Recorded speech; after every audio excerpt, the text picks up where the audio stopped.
¿qué tal? ¿Cómo están? Bienvenidos a Diálogos en la Uni, este espacio en el que dialogamos con diferentes referentes de la Universidad Nacional de Villa María. En este caso estamos con Iván Flusia, diseñador industrial y especialista en docencia universitaria, que desde hace algunos años está trabajando, reflexionando acerca del hacer el diseño, vinculándolo con el medio ambiente y con las personas. ¿Qué tal, Iván? Buenos días. ¿Qué tal? Bueno, ¿qué es esto de vincular el diseño industrial con el ambiente y con las personas?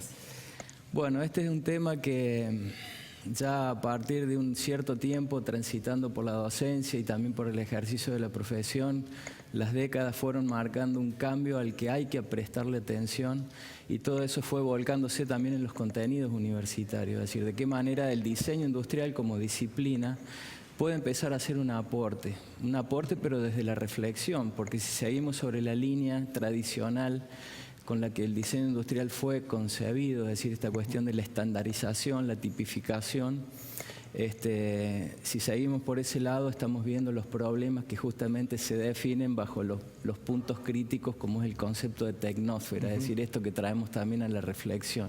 Justamente la UNESCO considera que hay un peso insostenible en la tecnósfera. ¿Cómo llegamos a eso? Llegamos a eso justamente porque los científicos empiezan a ver que es insostenible si seguimos al paso que venimos trabajando con las industrias, es decir, con la megaproducción. Las potencias mundiales, como en este momento están mostrando y demostrando, como es el caso de China, la producción masiva en serie de productos que muchas veces ni siquiera los estamos necesitando. Es decir, esta cuestión de producir para comercializar, para vender, para generar un mercado de consumo.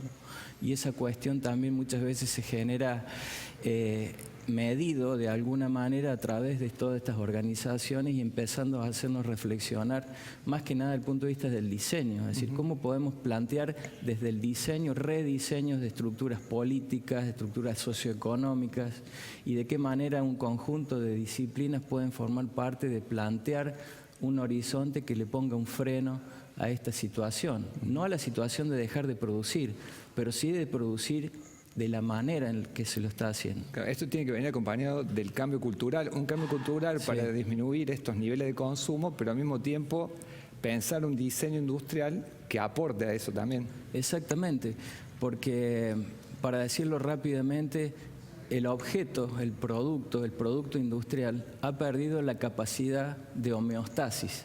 Es decir, esta capacidad de que lo que crea el hombre no tiene capacidad de volver a incorporarse del medio de donde salió, que es la biosfera, es decir, es este material natural que tuvo un origen natural, pero después de haber sido procesado, vuelve a la biosfera, vuelve al planeta, vuelve a los seres vivos a formar parte de ellos, pero no de una manera compatible, sino de una manera agresiva. Entonces esto hay que ponerle un freno. Eso es lo que se concibe hoy como la tecnósfera. Y vos incorporás también el concepto de objeto actante. Objeto actante. ¿A qué hace referencia con eso? El objeto actante es tratar de darle un rol mucho más protagónico y mucho más amigable con el ser humano, con el ser. Cuando empezamos a hablar del ser, empezamos a darle un rol al objeto, también un rol actancial.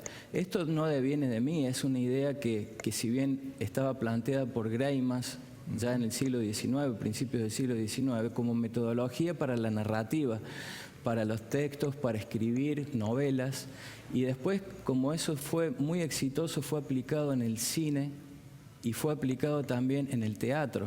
Entonces, investigando, estudiando con esta cuestión de entender al objeto desde la acción como agente, es decir, entender el objeto como agencia, como lo es el ser humano, es decir, a partir de un conocimiento aplicado en un objeto, pero que tenga la capacidad de interactuar con la biosfera, entendiendo la biosfera con conectividad con el pensamiento humano, esta interacción del objeto con el pensamiento, con la capacidad de interactuar con él, pero al mismo tiempo el objeto amigable para que pueda accionar, a actuar con una capacidad ya más de homeostasis, más amigable, y dejar de trabajar con los materiales industriales nocivos y contaminantes.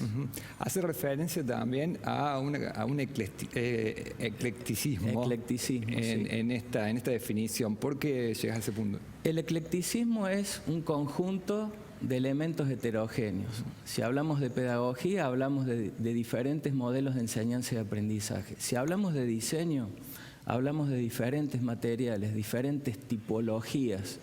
La idea de pensar en un diseño ecléctico es pensar en romper la estandarización desde el punto de vista de, por ejemplo, el uso de los plásticos. El plástico ha incursionado en todos los aspectos, en todas las ramas del diseño industrial y en todas las ramas de la producción industrial. No solo los polímeros, sino los materiales de alta tecnología que devienen en esto una gran utilización de energía para poder procesarlo. Es decir, la cadena de valor de producción, tal vez de un elemento que nosotros tengamos en la mano, un cepillo de dientes, no conocemos hacia atrás el gran impacto que ha generado este cepillo de dientes para poder llegar a nuestras manos y lo que va a seguir generando después que nosotros lo descartemos.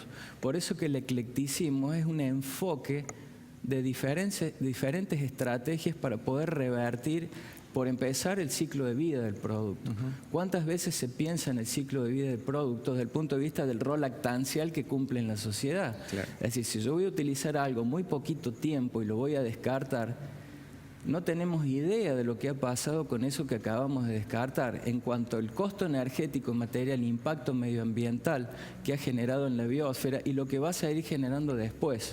Por eso muchas organizaciones y científicos, para generar un impacto, ya están hablando de que la tecnósfera, como una capa más, como la biosfera, la hidrósfera, es decir, la atmósfera, ya es una capa más que la ha generado el hombre. Y eso es el impacto ambiental que vamos a dejar como legado para las próximas generaciones. Por eso se está hablando de tecnofósiles ya. Claro. Estamos dejándole a las generaciones que vienen tecnofósiles imposibles de revertir porque no le hemos dado en el diseño un diseño de uso con materiales con capacidad de homeostasis, que es un poco lo que estamos planteando en las distintas asignaturas, en las distintas cátedras con los estudiantes en la universidad, principalmente de años finales, donde empiezan a ver ya este tipo de reflexión y cómo aplicarlo, por ejemplo, a través del diseño modular. Claro. ¿Y la industria 5.0 apunta a solucionar esto? Sí, esa es la idea, porque las agendas, por ejemplo, de la OCDE, por ejemplo, en el año 2015 se sancionó una norma, que es la norma ISO 26000 en la Comunidad Europea, donde ya de principio adhirieron 90 países, que hasta la fecha ha formado parte de una gran agenda de todos esos países que han adherido, y de distintos países que, como por ejemplo, inclusive aquí en Córdoba, ya hace unos años que se ha armado una planta de reciclado, por ejemplo. De todas maneras, el reciclado es solamente una cura paliativa transitoria, claro, porque no podemos pensar que el reciclado va a ser el futuro. Tenemos que dejar de hacer basura para que dejen de existir las plantas de reciclado. La idea es generar productos con homeostasis, es decir, resiliencia medioambiental en la biosfera. Pensar la economía circular no desde reciclar, sino desde dejar de consumir. Exactamente, desperdicio cero, claro, o lo que se conoce como zero waste, es decir, incluso la indumentaria.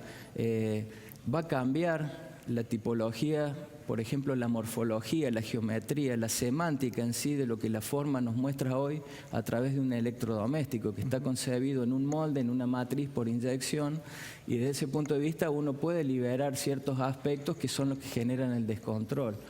Entonces, de esa manera, el eclecticismo, el diseño ecléctico es pensar en nuevos materiales, materiales industriales naturales. Es decir, materiales que tengan fibra, que tengan de origen natural, de origen térreo, es decir, cerámicas. Ya se están viendo en otros países del mundo electrodomésticos hechos en cerámica, en vidrio, en cemento, y electrodomésticos que han roto un poco la tipología y la geometría de lo que nosotros hoy conocemos. Es una evolución, pero eso necesita, como toda evolución, una reorganización, claro, y lleva tiempo. Por último, Iván, y breve, ¿cómo receptan los estudiantes? Decía que en los últimos años están trabajando este tipo de temáticas, cuando son estudiantes que tienen una conciencia ambiental quizás mayor que la que teníamos nosotros. Exactamente, lo están viendo muy bien porque en cuarto año se está trabajando con el concepto y contenido de pensamiento de sistemas complejos. Entonces, a través de la modularidad, entender que el sistema complejo, entendiéndolo como un sistema abierto, como lo hablamos con ellos, o en un sistema cerrado, repensar la apertura de ese sistema cerrado, y está en la modularidad. En la modularidad uno permite inclusive la inclusión. Hoy para cerrarte, te dejo un ejemplo y una idea. Uno compra una cocina y en una cocina tenés un costo que no todo el mundo puede adquirir, no todo el mundo puede llegar. Vos en la cocina tenés 4 hornallas, pero hoy se ha reorganizado la sociedad. No todo el mundo vive en familia, no todo el mundo vive tampoco solo. Es decir, la organización que hace de grupos familiares o no que consuman ese producto ya hace que la arquitectura del producto esté obsoleta. Claro. Y con la modularidad los estudiantes están abriendo los sistemas de arquitectura de productos cerrados, replanteando materiales inclusive con fábricas que están produciendo materiales de origen ya más natural. Tratar de no utilizar más los plásticos o por ejemplo el acero inoxidable, que es un material de un ciclo de vida que prácticamente es infinito. Claro.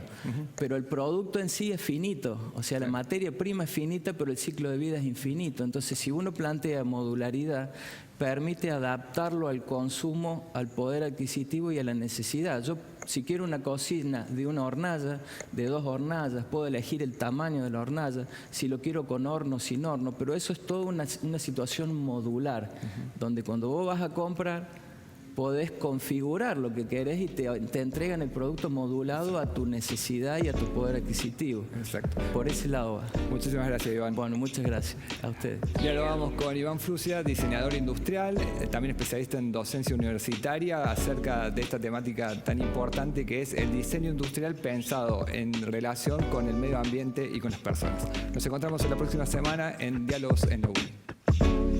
Gracias, Iván. Muchas gracias.